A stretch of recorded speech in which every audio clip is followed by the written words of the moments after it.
there's a question that gets asked a lot that I'm not going to ask you, which is how do you get into video games?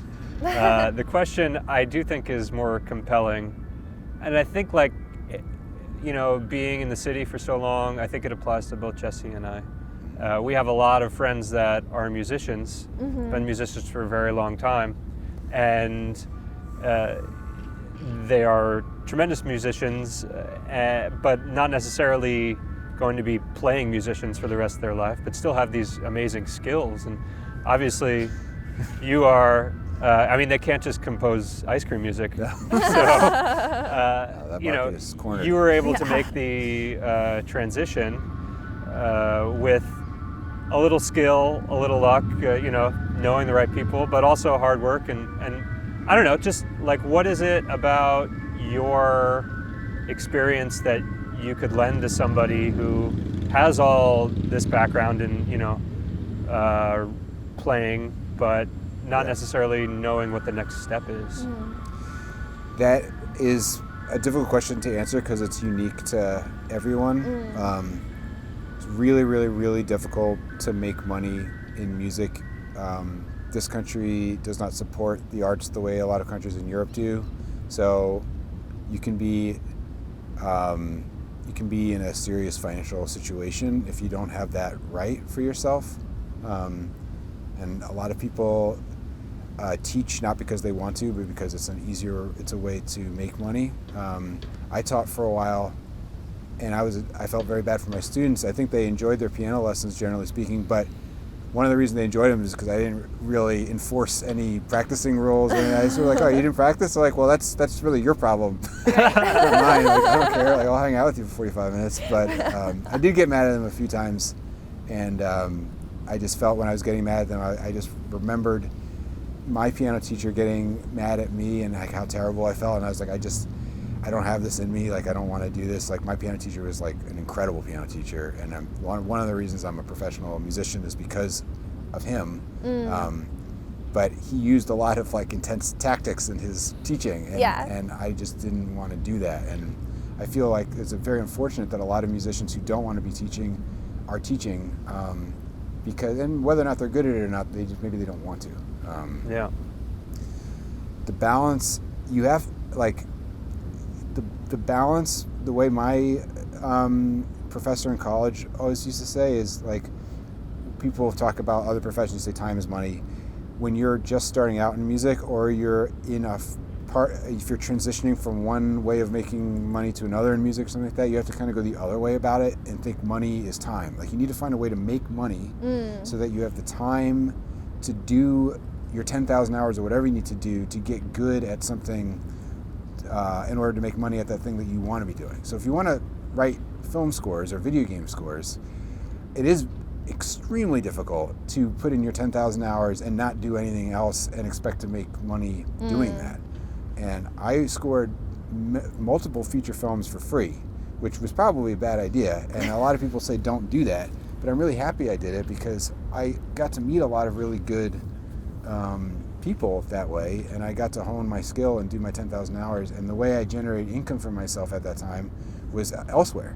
And whether it's teaching or I was a paralegal for my parents, which was that was something. So my dad, I remember my dad came over to me one time. He's like, Zach, you got to pretend that you're working. You have to pretend. Oh, no. Just pretend that you're working, because the other people here, they have to work. Like,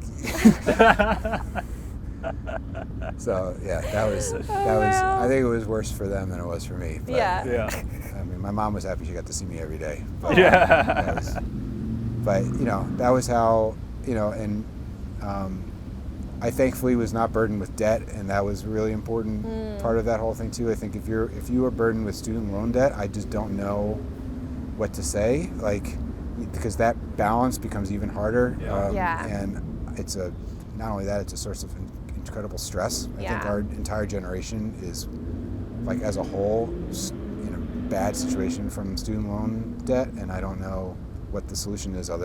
Canceling it would be awesome. Finding some way out of the hole, because the entire generation seems to be unable to not the entire generation, but like many people seem to be unable to get out of a debt hole that they were put into before they even had a chance to get started. Yeah.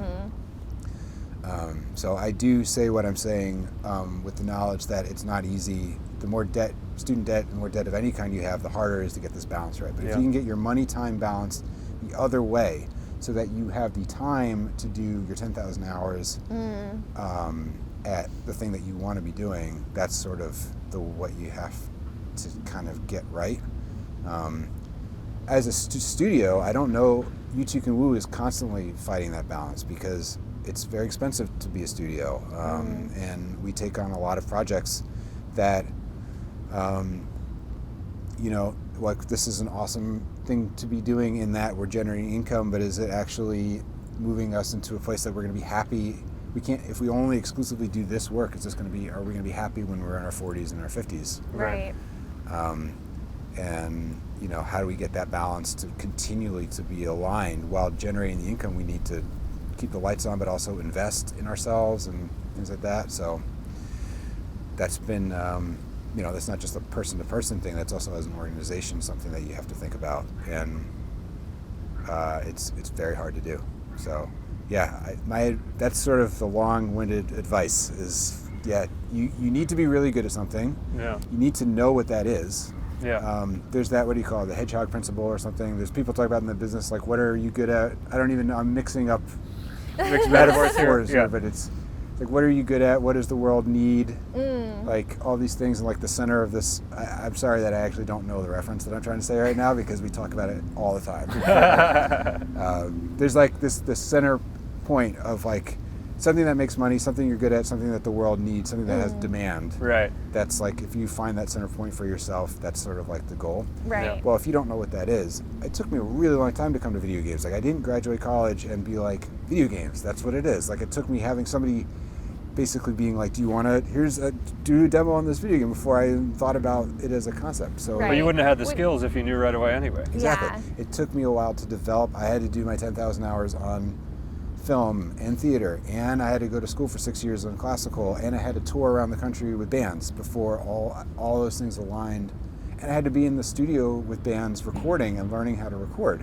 So I hadn't taken a single class on that. Like, that was all taught by watching my friends, some of whom I work with and some of whom I had been working with at the time. But like all those things together, that's what lent itself towards me finding that my thing that I like doing.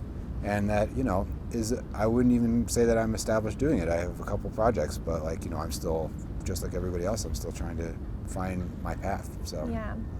Would you say that you, like when you were starting out, especially when you were doing the scores for free or as a collaboration, would you say that you were in a position where you were like casting nets in all different directions, or did you have a path and you were just kept saying yes down that path, or like no do path. either of those make sense? Yeah. No, I would remember one of the proudest moments one of the proudest moments that my dad has been, one of the most proud times my dad has been of me was when I said I would write anything for money.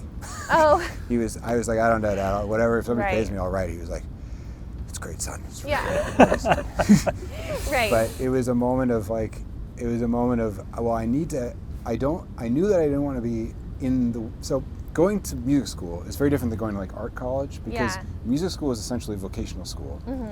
But the vocation that they are training you to do doesn't actually exist. It only exists for like maybe a 200th, like a fraction of a percent of the people that are getting this training actually will be able to get a job. And even going to a school, like I went to Manhattan School of Music, it's not the world's greatest conservatory, but it is one of the world's greatest conservatories. And it's many of my colleagues, even if they're really good, it's hard to get a job. Yeah. So it's vocational school that doesn't give you the skills that you need, and a lot of people fall into that teaching thing. And there are a lot of teachers that don't want to be teachers, that are teaching adjunct or teaching in a way that they don't want to be teaching at music school. And I isolated that as something that I really did not want to be doing. And then being like, well, let me try this film thing. I had one connection. The dean of academics from school introduced me to a film director who he was doing his first feature, and he had audited, ironically, a Stravinsky class that I was taking. Oh, wow. Anyway, the professor who was the dean recommended me to this director to do the music for his film, which is very nice of both of them for believing in me, because not a good score. I mean, I did my best, but it was like, it was my best first try. But it was, jumping into a feature is not the easiest thing if you've never done it before. Sure.